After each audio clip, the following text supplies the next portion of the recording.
Hello दोस्तों, बहुत बहुत स्वागत है अपने यूट्यूब चैनल हिंदी साहित्य की पाठशाला में। आज मैं आपके लिए आदिकाल के महत्वपूर्ण प्रश्न लेके आई हूँ और ये प्रश्न UGC NET JRF PGT TGT NVS KVS GIC LT grade जिनका सब्जेक्ट हिंदी साहित्य है उसके लिए ये काफ़ी महत्वपूर्ण ये क्लास होने वाली है।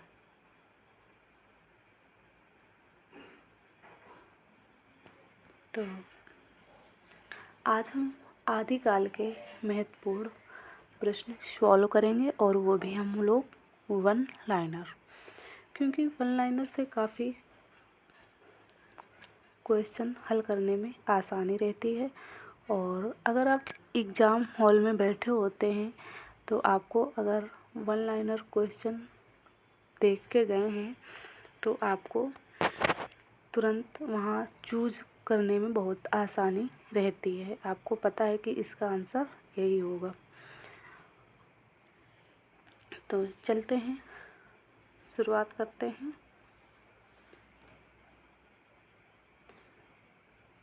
हमारा पहला क्वेश्चन है,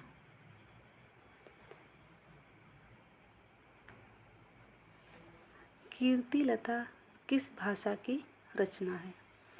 क्वेश्चन है हमारा, कीर्तिलता किस भाषा की रचना है। तो इसका आंसर है अवहट्ट।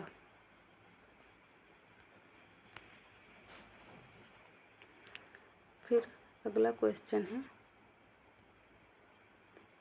आदिकाल में किस कवि ने अवहट्ट भाषा में रचना की है। आदिकाल में किस कवि ने अवहट्ट भाषा में रचना की है। तो इसका आंसर है अब्दुल रहमान। फिर अगला क्वेश्चन है, आल्हा किस ऋतु में गाया जाता है। क्वेश्चन है हमारा, आल्हा किस ऋतु में गाया जाता है और ये PYQ क्वेश्चन है।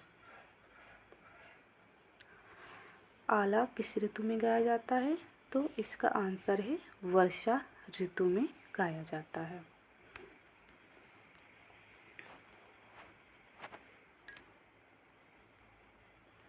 फिर अगला क्वेश्चन है, हिंदी साहित्य के आदिकाल का अभिनव जयदेव किसे कहा जाता है। क्वेश्चन है हमारा, हिंदी साहित्य के आदिकाल का अभिनव जयदेव किसे कहा जाता है। इसका आंसर है विद्यापति। और ये काफ़ी बार ये प्रतियोगी परीक्षाओं में पूछा गया प्रश्न है, तो आप इस प्रश्न को ध्यान में ज़रूर रखिएगा। हिंदी साहित्य के आदिकाल का अभिनव जयदेव किसे कहा जाता है, तो विद्यापति जी को कहा जाता है।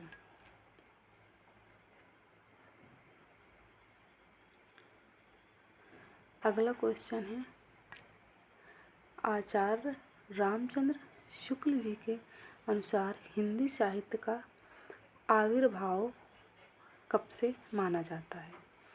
क्वेश्चन है हमारा, आचार्य रामचंद्र शुक्ल जी के अनुसार हिंदी साहित्य का आविर्भाव कब से माना जाता है।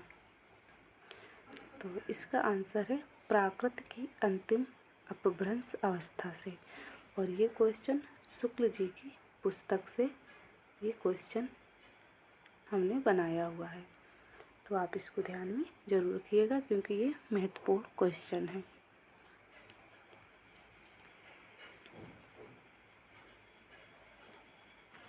अगला क्वेश्चन है,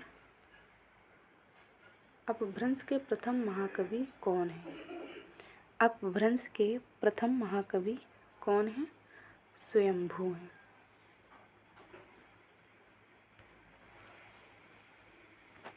फिर अगला क्वेश्चन है, हिंदी का प्रथम महाकाव्य कौन सा है।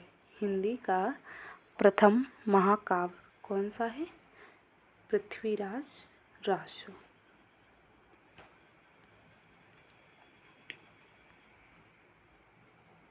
अगला क्वेश्चन है, आदिकालीन साहित्य में वीर रस की रचनाओं में प्रायः किस भाषा का प्रयोग किया गया है।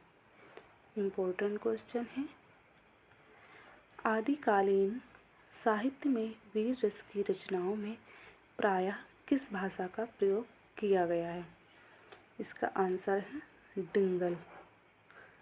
डिंगल भाषा का प्रयोग किया गया है।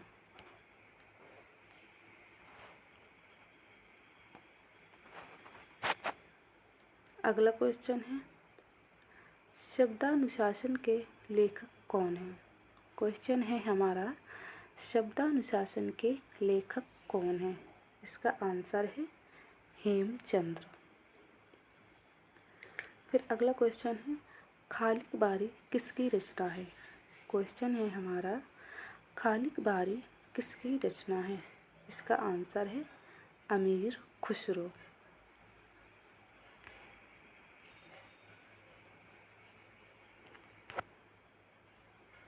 अगला क्वेश्चन है, रासो शब्द की उत्पत्ति रसायन से किसने मानी है? क्वेश्चन है हमारा, रासो शब्द की उत्पत्ति रसायन से किसने मानी है? तो इसका आंसर है आचार्य रामचंद्र शुक्ल जी ने माने हैं। रासो शब्द की उत्पत्ति रसायन से किसने मानी है? तो आचार्य रामचंद्र शुक्ल जी ने माना है। और ये वाला भी क्वेश्चन शुक्ल जी की पुस्तक से है।